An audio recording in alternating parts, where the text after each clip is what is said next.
પ્રયાસ કરે માણસ સફળ ન થાય, બીજો પ્રયાસ કરે માણસ સફળ ન થાય.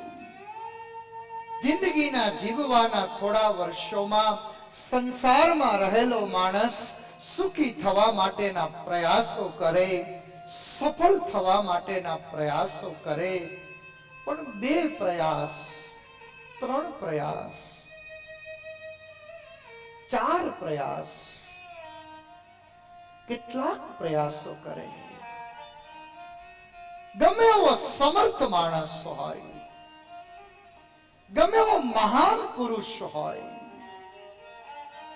2-4 પ્રયત્ન કરે ને એટલે માણસ, આપણી ભાષામાં કહું ને તો હરેરી જાય, માણસ થાકી જાય અને આત્મદેવ સુખને મેળવવા માટે લગ્ન કર્યા, સુખી ન થયા. પુત્રની પ્રાપ્તિનો પ્રયાસ કર્યો, પુત્ર ન મળ્યો. ગાય લાવી, બચ્ચું ન થયું. આંગણામાં આંબો વાવ્યો, કેરી ન થઈ.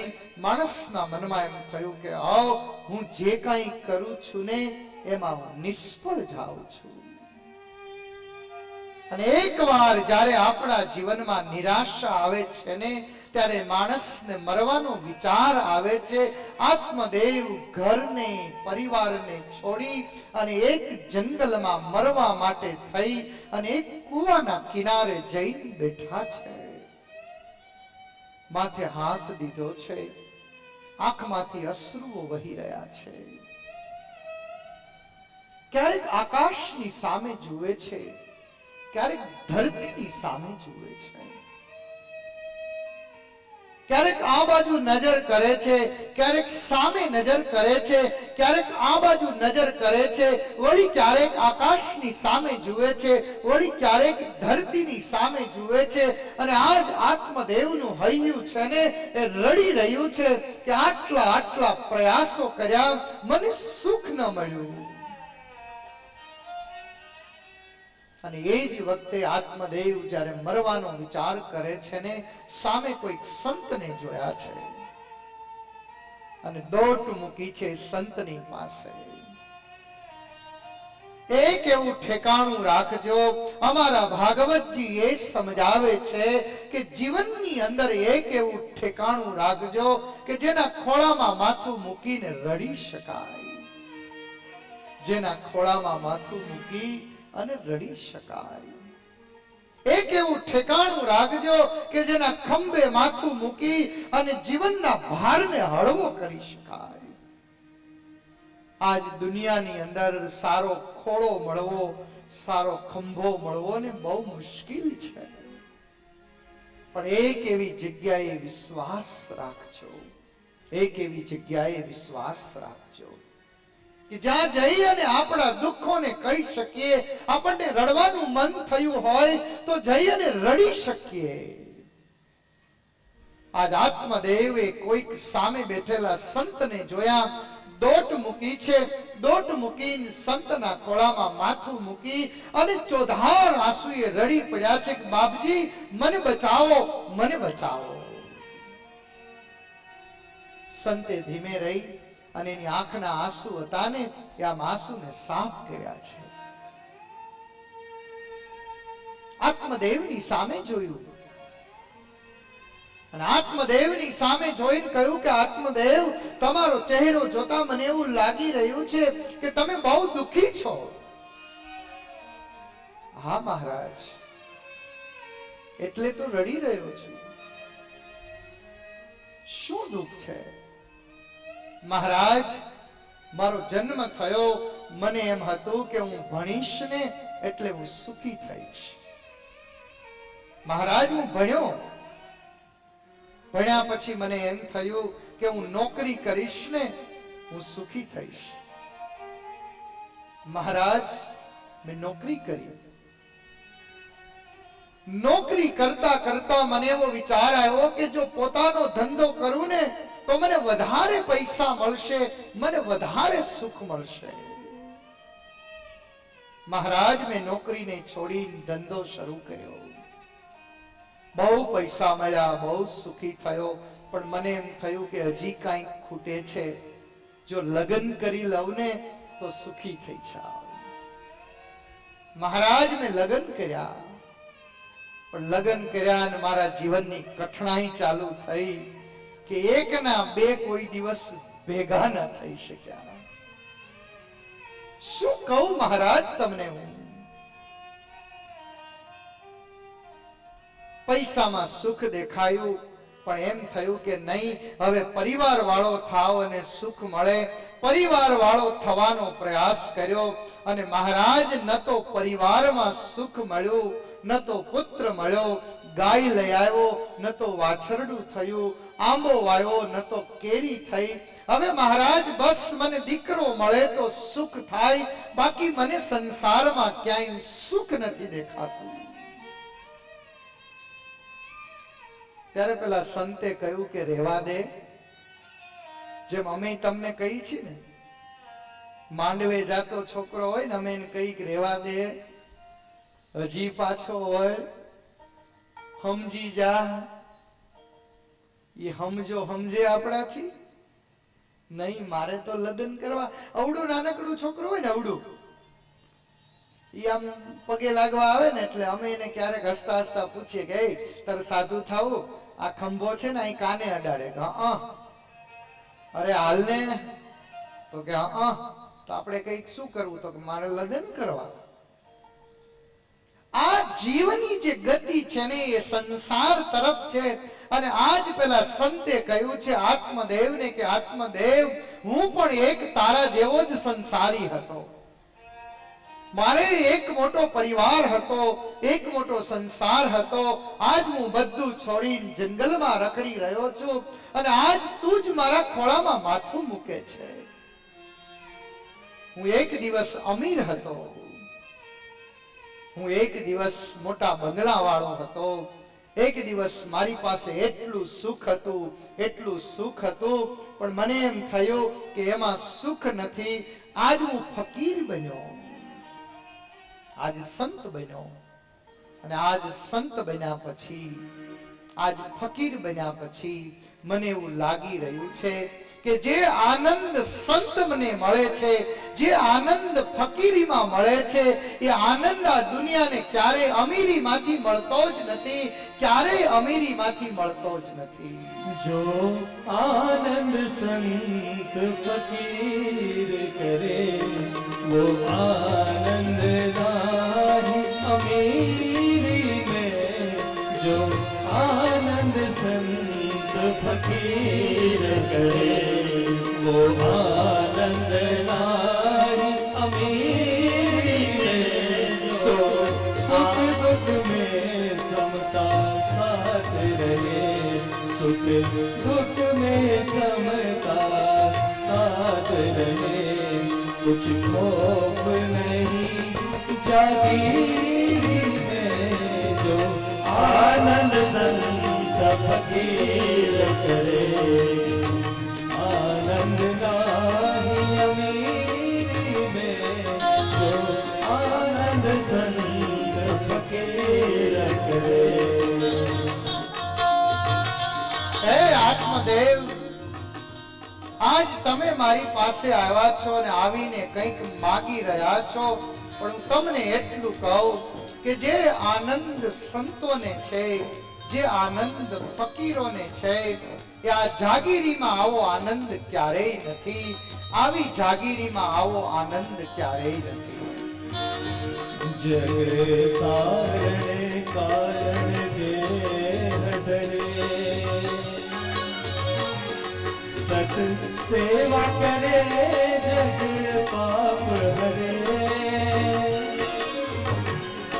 જગ કારણે કારણ દેહ ધરે, સત સેવા કરે જગ પાપ હરે.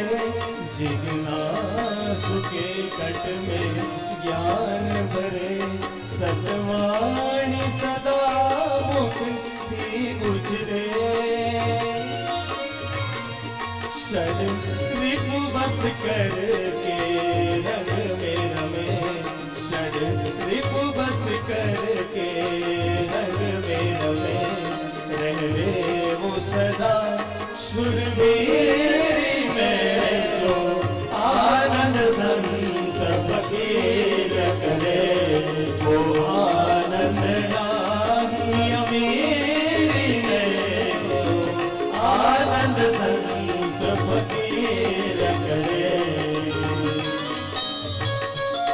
આજ આત્મદેવની સામે જોઈ અને જ્યારે સંતે કહ્યું કે ભાઈ તું રહેવા દે, આ સંસારની માંગણી ન કર. નહીં મહારાજ, હું સંકલ્પ કરીને નીકળ્યો છું.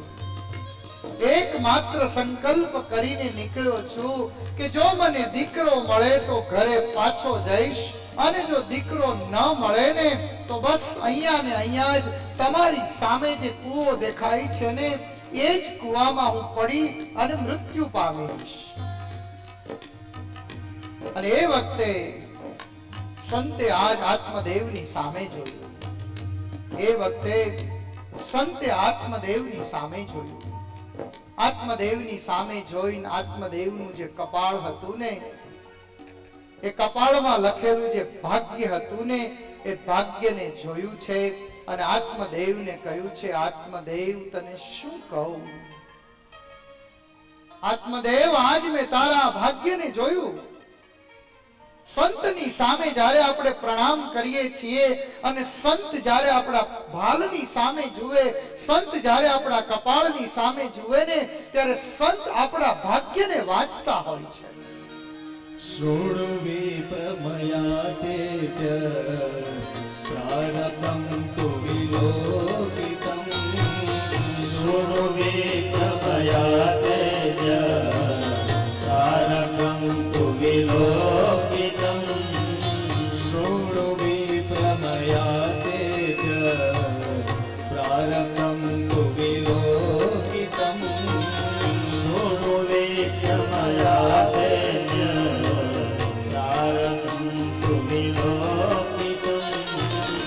સપ્ત જન્માવધિતા પુત્ર નૈવ ચ નૈવ ચ.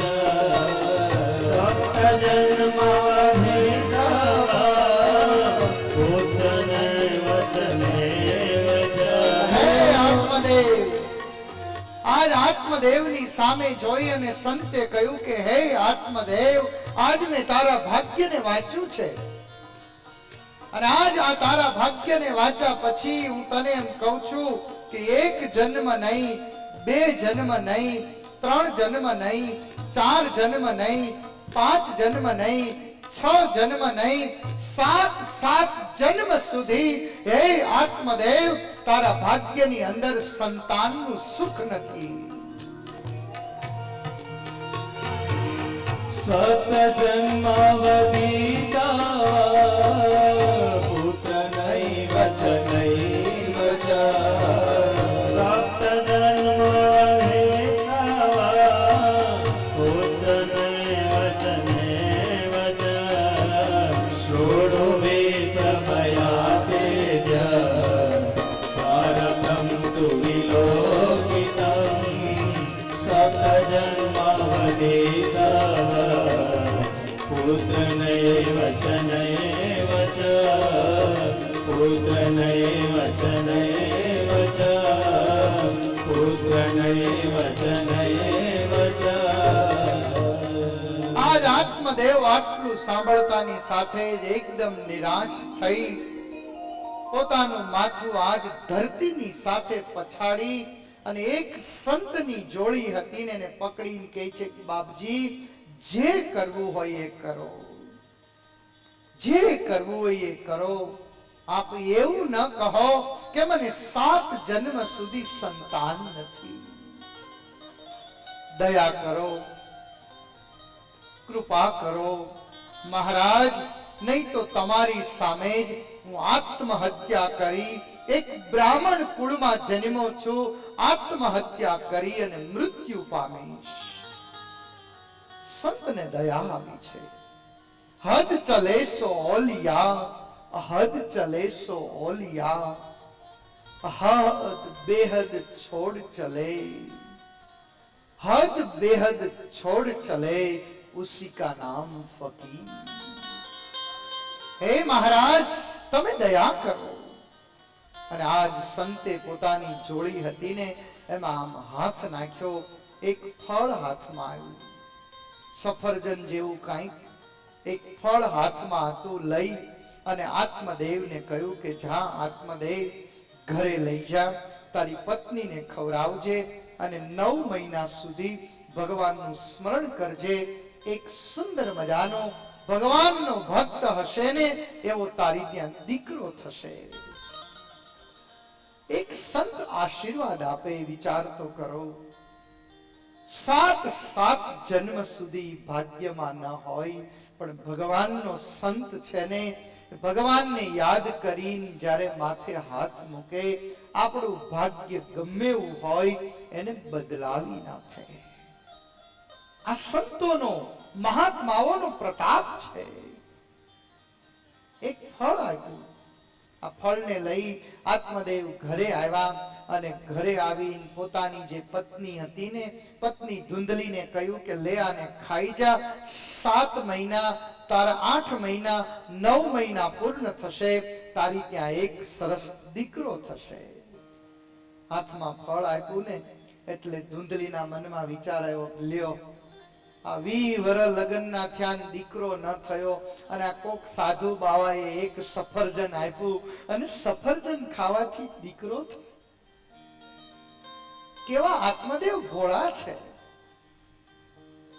આ બેનો છે ને એને બધાને આ તમે ભોળા જ લાગો, અને તમે કેવા ભોળા છો એ અમને ખબર છે, પણ બેનો એવું જ કે તમારા ભાઈ ભોળા બહુ. હા, હાંડવો લઈ જાય ને લોટો મૂકી જાય.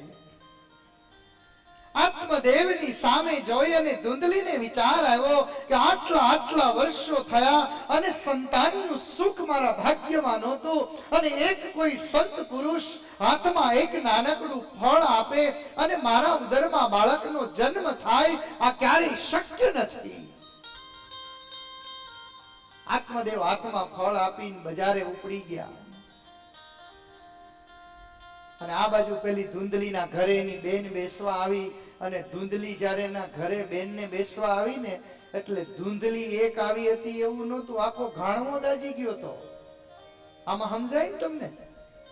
મેં એકવાર અમેરિકાની કથામાં કીધું કે ઘાણવો દાજી ગયો, તો એક યુવાન છોકરો ઉભો થઈને પૂછવા આવ્યો, Swamiji what is meaning of ઘાણવો? મેં કીધું તું કાઠિયાવાડમાં આવજે, ત્યાં ખબર પડશે ઘાણવો કોને કહેવાય. જેવી ધુંધલી એવી જ ધુંધલીની બેન, અને ધુંધલી એની સલાહ લીધી કે મારા પતિ એક ફળ લઈ આવ્યા છે અને એમ કહે છે કે આને તું ખાઈશ તો તારા ઉદરમાં બાળક પોષાશે, પણ સાચું કહું મારે તો આવું કઈ કરવું જ નથી. ફલભક્ષેન ગર્ભસ્યાત્, મારે આ ફળ છે ને એ ખાવું જ નથી. કારણ કે હું આ ફળને જો ખાવ ને તો ફળ ખાવાથી મારા ઉદરમાં બાળક પોષાય, અને બાળક ધીમે ધીમે ધીમે ધીમે મોટું થાય, એટલે મારા ગર્ભનો ઉદર છે એના કારણે મારું પેટ મોટું થાય, અને પેટ મોટું થાય એટલે હું ખાઈ ન શકું, અને ખાઈ ન શકું એટલે અશક્તિ આવે, અને અશક્તિ આવે એટલે મારાથી ઘરનું કામ ન થાય. વિચાર તો કરો, એક દુનિયાની સ્ત્રી માં બનવા માટે થઈ અને સર્જન કરવા માટે થઈ અને રાહ જોતી હોય, અને આજ આ ધુંધલીને ફળ મળ્યું પણ એને સામેથી એને ફેંકી દીધું, ગાયને ખવડાવી દીધું. પોતાની બેનને કહ્યું કે તારી ત્યાં જે બાળક થાય એ મને આપજે. ફલભક્ષેન ગર્ભસ્યાત્.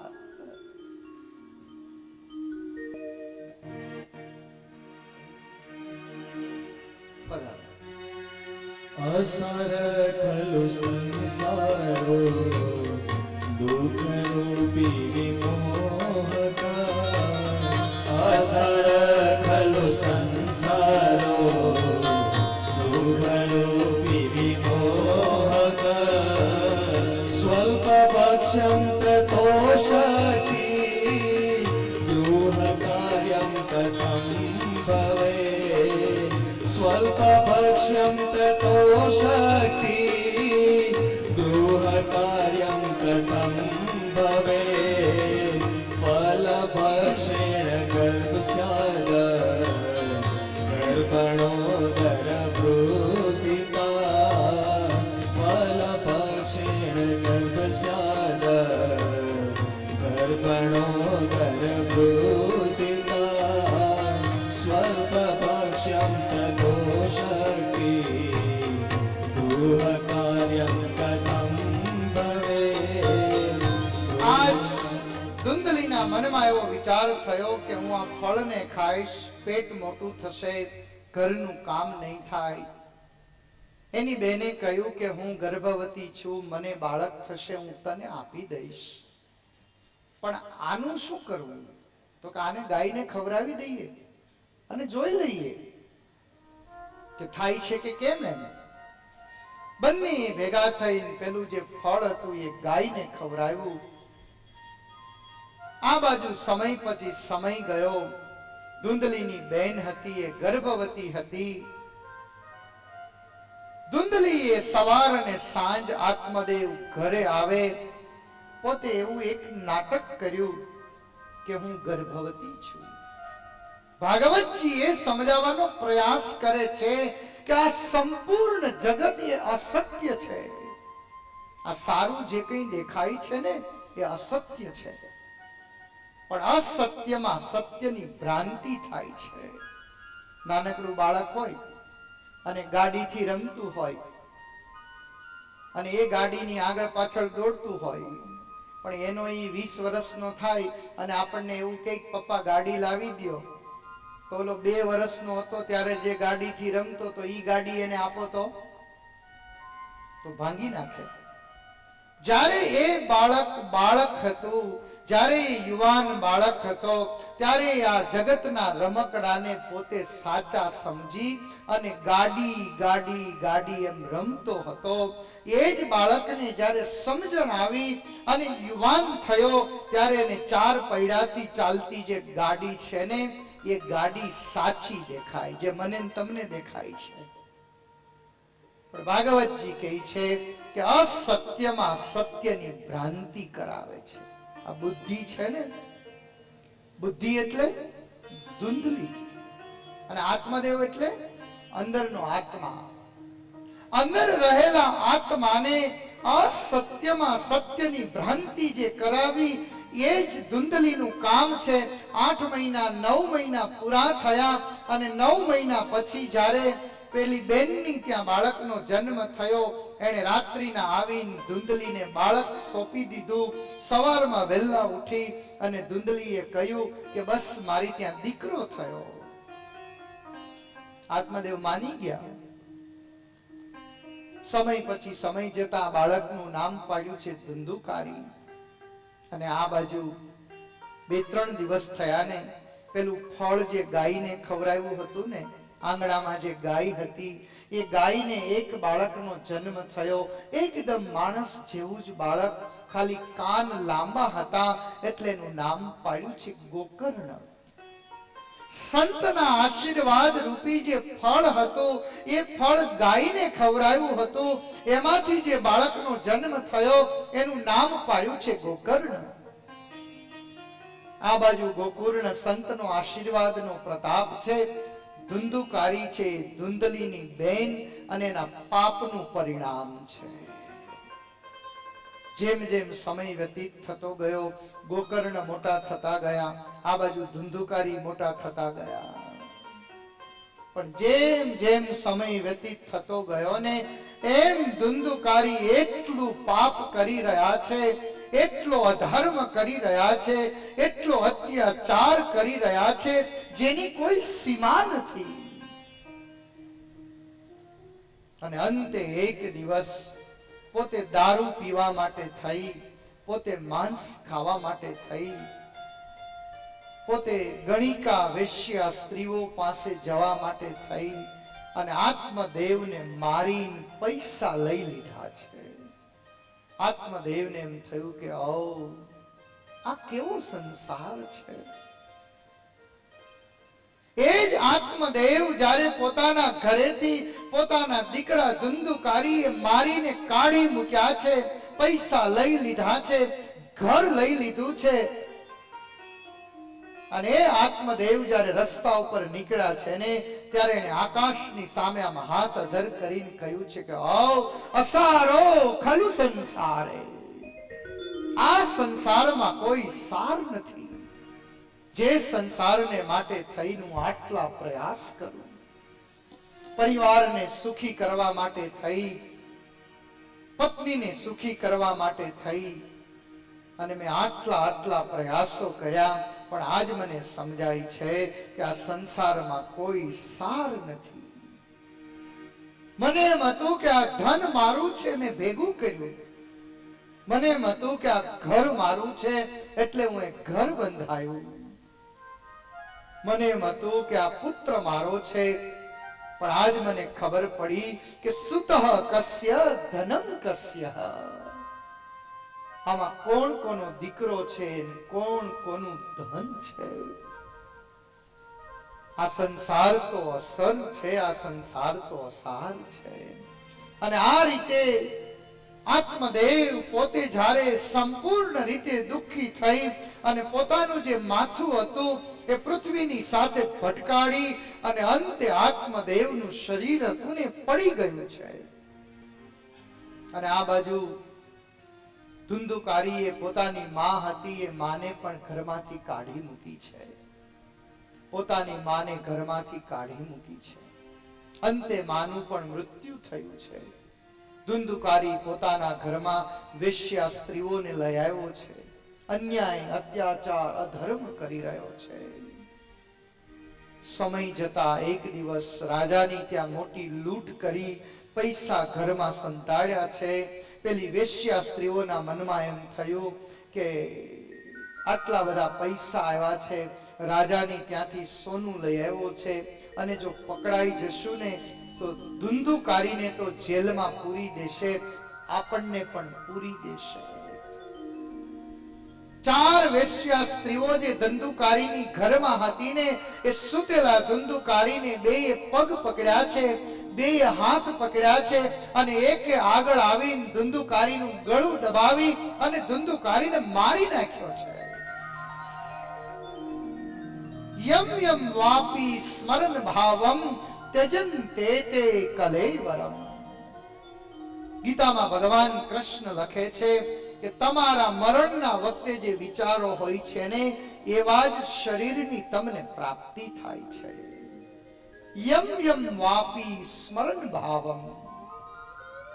અને એટલે જ કહેવાયું છે કે ભગવાનનું સ્મરણ કરવું, ભગવાનનો વિચાર કરતા કરતા કરતા જો મૃત્યુ આવે ને તો આપણે ભગવાનના સાનિધ્યમાં પહોંચી જઈએ. આજ ધુંધુકારી વાસનાથી યુક્ત હતા, ગળું દબાવીને મારી નાખવામાં આવ્યા. પરિણામે ધુંધુકારી પ્રેત થયા છે. સમય જતા આ સમાચાર ગોકર્ણજીને જંગલમાં મળ્યા છે. ગોકર્ણજીએ પ્રયાગમાં જઈ અને પોતાના ભાઈ ધુંધુકારીનું શ્રાદ્ધ કર્યું છે, પિંડદાન કર્યું છે. ગોકર્ણજી આવ્યા છે પોતાના ઘરે. રાત્રિનો સમય છે, ઘરમાં કોઈ નથી. પિતાજીનું મૃત્યુ થયું છે, માનું મૃત્યુ થયું છે, ભાઈ ધુંધુકારીનું મૃત્યુ થયું છે. એક ઓસરીમાં પોતાનો ખાટલો નાખ્યો છે. ગોકર્ણજી આંખ બંધ કરી છે, બંધ કરીને સુવાનો પ્રયાસ કરે છે ને ત્યાં પેલો ધુંધુકારી જે પ્રેત થયો તો ઘડીક આ ખૂણામાં જ અવાજ કરે છે. ક્યારેક આ બાજુથી અવાજ કરે છે, ક્યારેક આ બાજુથી અવાજ કરે છે. ચારેય દિશાઓમાંથી જાત જાતનો અવાજ આવી રહ્યો છે. ગોકર્ણજીને ઊંઘ ન આવી.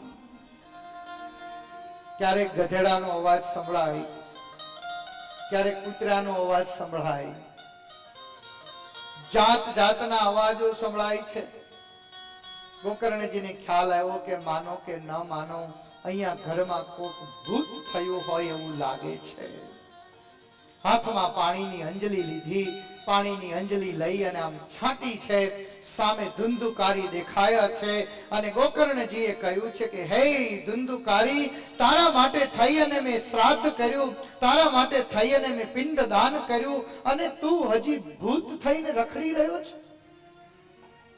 અને એ વખતે ધુંધુકારીએ કહ્યું કે ભાઈ, ગયા શ્રાદ્ધમ શતેનાપી. ગયા શ્રાદ્ધ શતેનાપી મોક્ષિર્મેન ભવિષ્યતિ. ગયા શ્રાદ્ધ શતેનાપી મોક્ષિર્મેન ભવિષ્યતિ.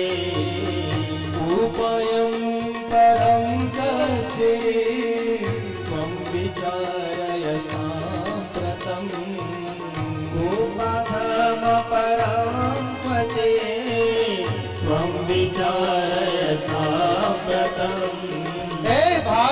આજ ધુંધુકારીએ ગોકર્ણજીની સામે પોતાની જોડી પાથરી છે કે ભાઈ મને આજ પસ્તાવો થાય છે, આટલો અન્યાય કર્યો, આટલો અત્યાચાર કર્યો, આટલો અધર્મ કર્યો, આટલું પાપ કર્યું.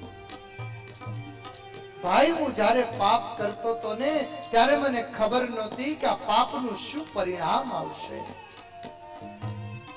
પાપ કરતો તો ત્યારે તો મને સારું લાગતું હતું, પણ આજ મને સમજાયું છે કે પાપનું પરિણામ શું હોય છે. ભાઈ કંઈક બીજો ઉપાય વિચારો, કંઈક બીજો ઉપાય વિચારો. गया साध सतेनापि मोतिर्मेन भविष्यति गया साध सतेनापि मोतिर्मेन भविष्यति उपायं परं कस्य त्वं विचारय साम्प्रतम् उपायं परं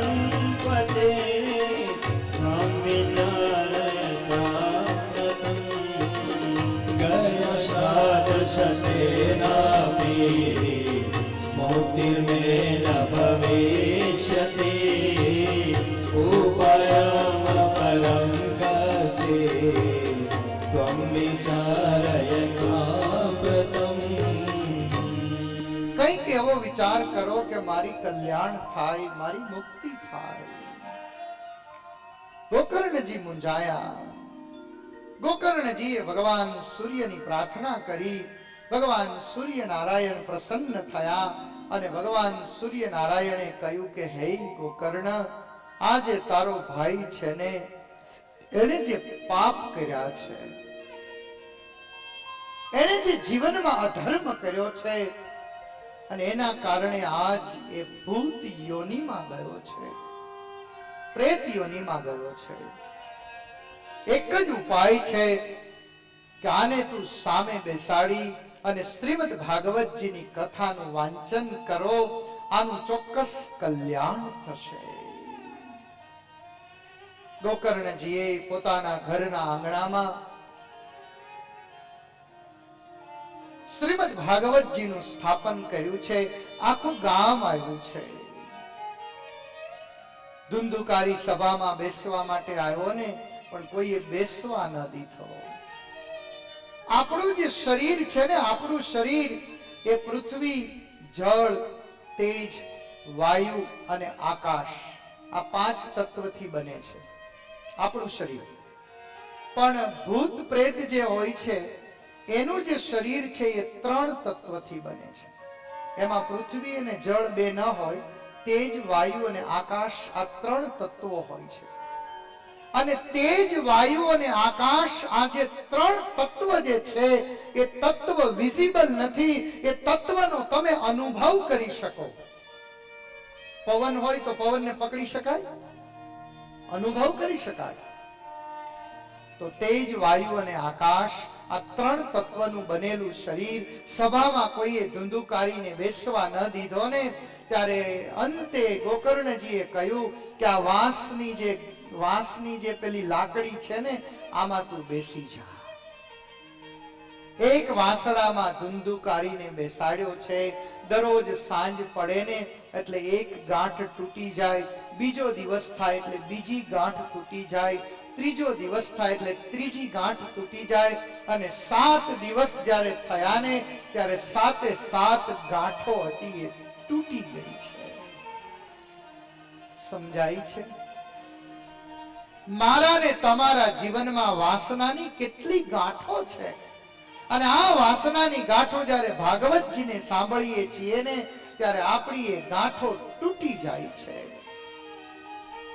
અને અંતે 7 દિવસે સ્વયં કથા પૂર્ણ થઈ. ભગવાનનું વિમાન આવ્યું છે અને એ વિમાનની અંદર ધુંધુકારી બેસી અને ભગવાનના ધામમાં ગયા છે.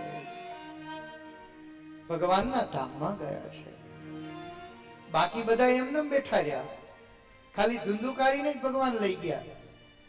એટલે કોઈકે પૂછ્યું કે ભાઈ કથા તો અમે સાંભળી હતી, જેમ તમે સાંભળી એમ કથા તો અમે સાંભળી હતી, આને એકને જ વિમાનમાં લઈ ગયા. તો કે જ્યારે માણસ પોતાના પસ્તાવાની સાથે, જ્યારે માણસ પોતાના સમર્પણની સાથે, જ્યારે માણસ પોતાના વિશ્વાસની સાથે, જ્યારે માણસ પોતાની શ્રદ્ધાની સાથે ભગવાનની કથાને સાંભળે છે ત્યારે એનું કલ્યાણ થાય છે. વિશ્વાસ અને શ્રદ્ધા વગર મારું અને તમારું કલ્યાણ ક્યારેય શક્ય નથી. આવી દિવ્ય ભગવાનની કથા આજ સંકાદિકોએ નારદજીને કહ્યું કે નારદ, તમારી આ ભક્તિને, યુવાન ભક્તિના જ્ઞાન અને વૈરાગ્યને જાગૃત કરવા માટે, કોઈનું મૃત્યુ થયું હોય તો એના કલ્યાણને માટે ભગવાનની કથા છે ને, આ કથા સિવાય બીજો કોઈ દિવ્ય રસ્તો નથી. આવા સરસ મજાના કાન આપણને ભગવાને આપ્યા છે ને, આવા સરસ મજાના કાન ભગવાને આપણને આપ્યા છે, પણ આ કાનમાં જો કથા ન સાંભળીએ ને, કાનથી જો કથા ન સાંભળીએ ને, તો આ કાન છે ને એ સર્પને રહેવા માટેનું એક ઠેકાણું છે, એક ઠેકાણું છે. जिन हरि कथा सुनी नहीं काना, जिन हरि कथा सुनी नहीं काना, जिन हरि कथा सुनी नहीं काना, जिन हरि कथा सुनी नहीं काना, श्रवण रंध्र अहि भवन समाना, श्रवण रंध्र भवन समाना, श्रवण रंध्र अहि भवन समाना, श्रवण रंध्र अहि भवन समाना, जिन हरि कथा सुनी नहीं काना, जिन हरि कथा सुनी नहीं काना. આજ ભાગવતજીના માધ્યમથી, આજ ભાગવતજીના માધ્યમથી મારે આપને એ કહેવું છે કે એક કાન અને એક આંખ, એક આંખ અને એક કાન, એક કાન અને એક આંખ, આ બે જે વસ્તુ છે ને, આ બે વસ્તુ માણસે કાયમને માટે ખુલ્લા રાખવા જોઈએ, કાયમને માટે ખુલ્લા રાખવા જોઈએ. કાને કરી અને ભગવાનની કથા સાંભળવાની છે, કાને કરી અને ભગવાનની કથા સાંભળવાની છે, અને આ બે જે નયન છે ને એ નયને કરી અને ભગવાનના દર્શન કરવાના છે. नयन ही संत दर्श नहीं देखा, नयन ही संत दर्श नहीं देखा, नयन ही संत दर्श नहीं देखा, नयन ही संत दर्श नहीं देखा. આજ ભાગવતજી સમજાવે છે, આજ ભાગવતજી સમજાવે છે કે માણસના પાપની શરૂઆત એક આંખથી થાય છે અને જીવનમાં પાપની શરૂઆત કાનથી થાય છે. બીજા કોઈ પદાર્થથી પાપની શરૂઆત નથી થતી. કાને કરીને ખરાબ સાંભળવાની શરૂઆત થઈ અને એના કારણે આપણા હાથે કરીને કરવાનું ચાલુ કર્યું. પાપની શરૂઆત કાં તો આંખથી થાય છે અને પાપની શરૂઆત કાં તો કાને કરીને થાય છે. लोचन मोर पंख कर लेखा, लोचन मोर पंख कर लेखा, लोचन मोर पंख कर लेखा, लोचन मोर पंख कर लेखा, जिन हरि कथा सुनी नहीं काना, जिन हरि कथा सुनी नहीं काना, श्रवण रंध्र अहि भवन समाना, श्रवण रंध्र अहि भवन समाना, जिन हरि कथा सुनी नहीं काना, जिन हरि कथा सुनी नहीं काना, जिन हरि कथा सुनी नहीं पाया. જેણે ભગવાન ભગવાનની કથા નથી સાંભળી, જેણે આંખથી ભગવાનના દર્શન નથી કર્યા, એના જીવનમાં વાસનાઓની ગાંઠો ક્યારે તૂટવાની નથી. આવું શ્રીમદ ભાગવતજી પાપથી દૂર રાખે, પાપને નાશ કરાવે, જ્ઞાનને જાગૃત કરે, વૈરાગ્યને જાગૃત કરે, ભક્તિને આપે, ભગવાનનો મેળાપ કરાવે. અરે આપણા મનના એક એક સંકલ્પ હોય, એ સંકલ્પને પૂર્ણ કરે.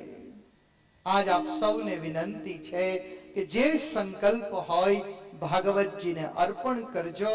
મારા ભાગવતજી તમારા સંકલ્પને પૂર્ણ કરશે. આવા સાક્ષાત ભગવાન કૃષ્ણના સ્વરૂપ આ ભાગવતજીની કથા આવતીકાલ સવારથી લઈ અને 7 દિવસ સુધી આપણે સૌએ શ્રદ્ધાથી, પ્રેમથી સાંભળવાની છે. તો આવો, આજના દિવસનો સમય પૂર્ણ થયો છે. ભગવાનના સંકીર્તનની સાથે આવતીકાલે સવારે બરોબર 9 વાગે આપણી કથાનો શુભારંભ થશે. 2 મિનિટ હરિ સંકીર્તન. હરે રામ હરે કૃષ્ણ, હરે રામ હરે કૃષ્ણ, હરે રામ હરે ગાઈએ, સબ ગાઈએ. હરે રામ હરે કૃષ્ણ, હરે રામ હરે કૃષ્ણ, હરે રામ હરે કૃષ્ણ, હરે રામ હરે કૃષ્ણ, હરે રામ હરે કૃષ્ણ, હરે રામ હરે કૃષ્ણ, હરે રામ હરે કૃષ્ણ, હરે રામ હરે કૃષ્ણ, હરે રામ હરે કૃષ્ણ,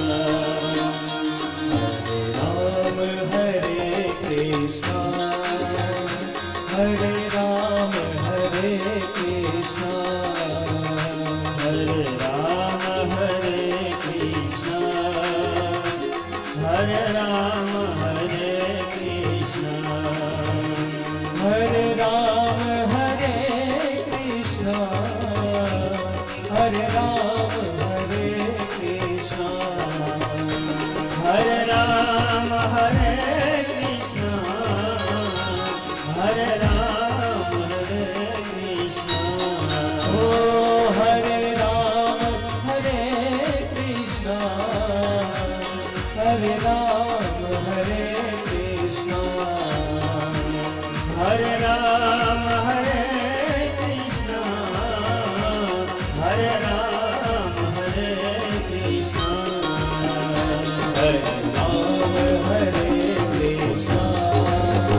હરે રામ હરે કૃષ્ણ, હરે રામ હરે કૃષ્ણ, હરે રામ હરે કૃષ્ણ,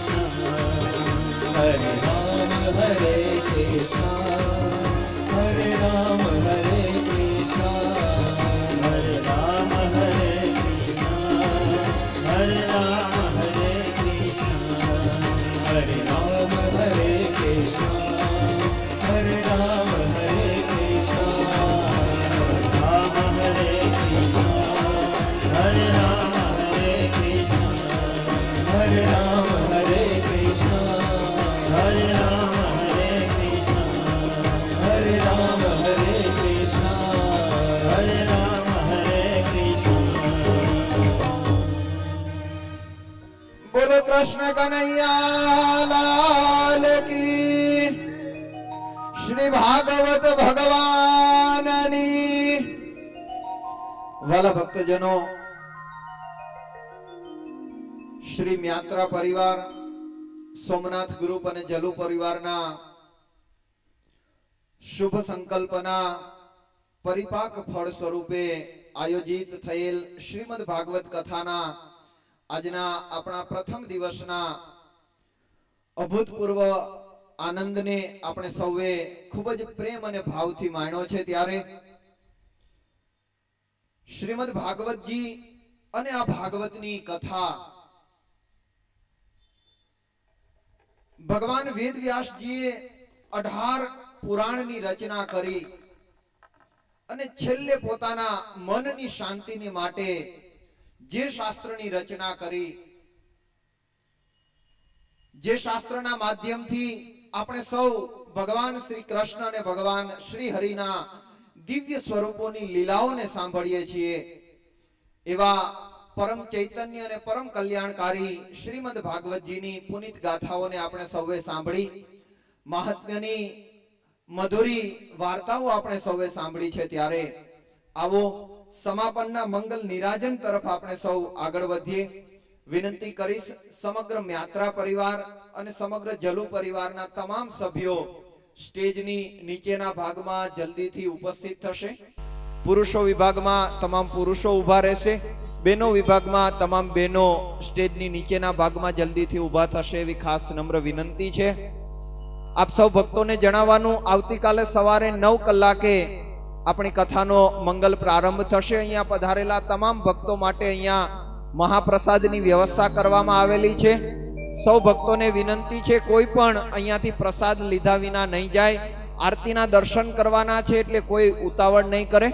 આપણા સૌની વચ્ચે કાલવાણીથી પરમ પૂજ્ય સદગુરુ કોઠારી સ્વામી શ્રી નારાયણ પ્રિયદાસજી સ્વામી અને પરમ પૂજ્ય સદગુરુ કોઠારી સ્વામી શ્રી કૃષ્ણ પ્રિયદાસજી સ્વામી પણ અત્રે પધાર્યા છે. આવો પૂજ્ય સંતોનું સ્વાગત આપણે તાળીઓના ગડગડાટથી કરીએ. સંતો હજી અવારનવાર આપણી કથામાં પધારવાના જ છે. આપણે આશીર્વાદ પણ પ્રાપ્ત કરીશું, પણ એ પહેલા આવો સમાપનના મંગલ નિરાજન તરફ આપણે સૌ અગ્રેસર થઈએ.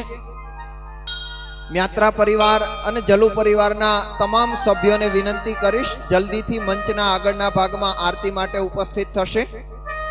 સ્વયંસેવક મિત્રો આરતી પહોંચાડશે. આવતીકાલે સવારે પૂજનના યજમાન ખાસ પોતાનું નામ સાંભળી લેશે. આવતીકાલે સવારે પિતૃ પૂજન અને પોથી પૂજન માટે પરમ ભગવદીય શ્રી નારાયણભાઈ ઉકાભાઈ યાત્રા પરિવારના તમામ સભ્યોએ પૂજન માટે ઉપસ્થિત રહેવાનું છે. શ્રી નારાયણભાઈ ઉકાભાઈ યાત્રા, શ્રી ધર્મણભાઈ, શ્રી નાથાભાઈ, સાગરકુમાર અને મયુરકુમાર, સૌને વિનંતી છે, નાનકડો મીત, સૌને વિનંતી છે કે આવતીકાલે સવારે બરાબર 7:45 વાગ્યે નારાયણભાઈ ઉકાભાઈ યાત્રા પરિવારના તમામ સભ્યોએ પૂજન માટે ઉપસ્થિત થવાનું છે. આવો પ્રથમ દિવસના આનંદનું મંગલ નિરાજન આપણે સૌ ભાવ, પ્રેમ અને શ્રદ્ધાથી ભગવાનના ચરણોમાં સમર્પિત કરીએ. આइए प्रेम से गाइए.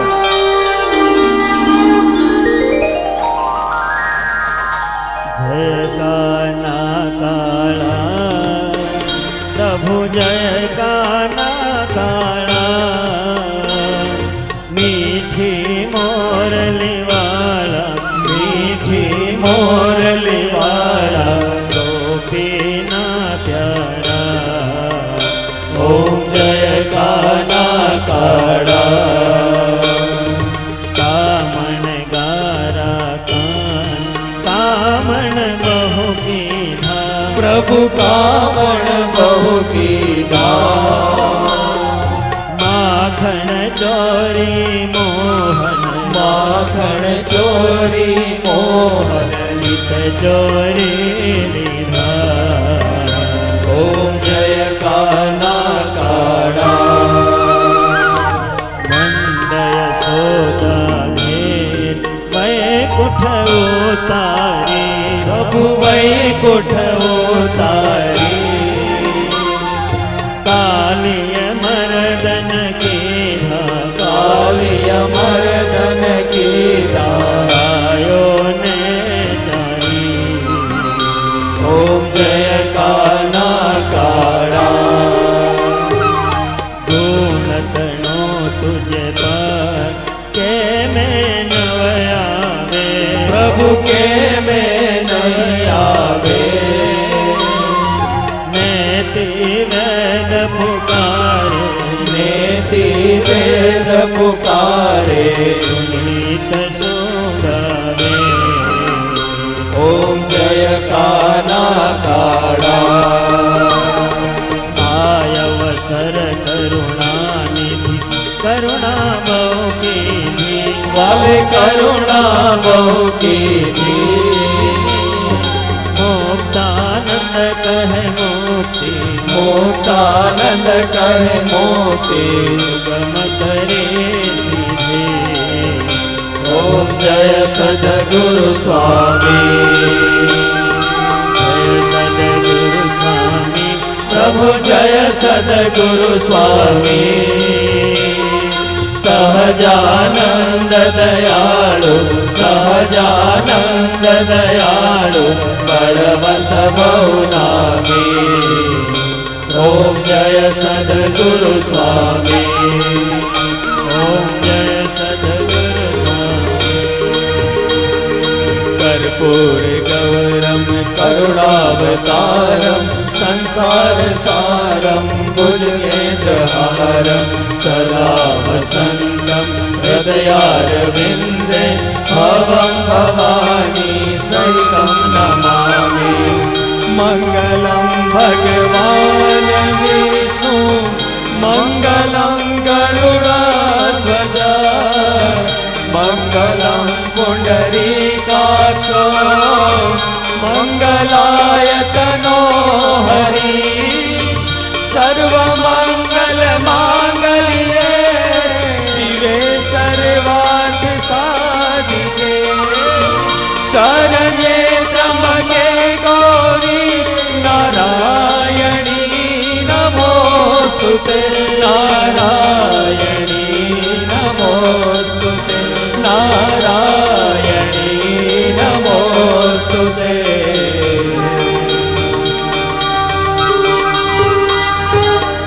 हस्ते जलमादाय यानि कानि च पापानि जन्मान्तर कृतानि च, तानि सर्वाणि नश्यन्तु प्रदक्षिणा पदे पदे।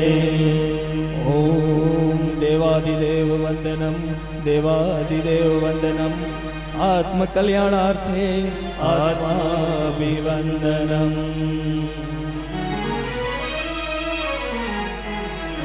સૌ ભક્તજનો બે હાથ જોડી અને ભગવાનની સ્તુતિમાં જોડાશે. બે હાથ જોડીને બધા જ ભક્તો ભગવાનની સ્તુતિમાં જોડાય. त्वमेव माता च पिता त्वमेव, त्वमेव बन्धु च सखा त्वमेव, त्वमेव विद्या द्रविणं त्वमेव, त्वमेव सर्वं मम देव देव। कायेन वाचा मनसेन्द्रियर्वा,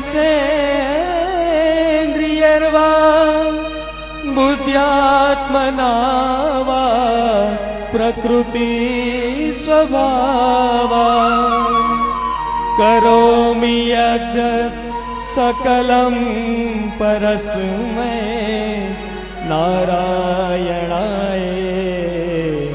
समर्पयामि। सर्वे भवन्तु सुखिनः, सर्वे सन्तु निरामया, सर्वे भद्राणि पश्यन्तु, मा कश्चित् दुःखभाग् भवेत्। ॐ शान्तिः शान्तिः शान्तिः सुशान्तिर्भवतु। આવતીકાલે સવારે 9 કલાકે આપણી ભાગવત ભાગીરથીનો પુનિત પ્રવાહ અહીંયાથી પૂજ્ય સ્વામીજીના શ્રી મુખેથી વહેશે. આપ સૌને સમયસર પધારવા વિનંતી છે. આવતીકાલે સવારે યજમાન પરિવાર વતી શ્રી નારાયણભાઈ ઉકાભાઈ મ્યાત્રા પરિવાર, આ પરિવારના તમામ સભ્યોએ સવારે 7:45 કલાકે અહીંયા ભાગવત ભગવાન અને પિતૃ પૂજન કરવા માટે ઉપસ્થિત રહેવાનું છે. શ્રી નારાયણભાઈ ઉકાભાઈ મ્યાત્રા, શ્રી ધર્મણભાઈ, શ્રી નાથાભાઈ, શ્રી સાગરકુમાર, શ્રી મયુરકુમાર, શ્રી મિતકુમાર, સૌને વિનંતી છે સવારે બરાબર 7:45 કલાકે અહીંયા પૂજન માટે સમયસર ઉપસ્થિત રહેજો. આવો ભગવાનના નામ જય ઘોષની સાથે આજના આપણા સત્રને અહીંયા વિરામ આપીએ. બોલો કૃષ્ણ કનૈયા લાલ.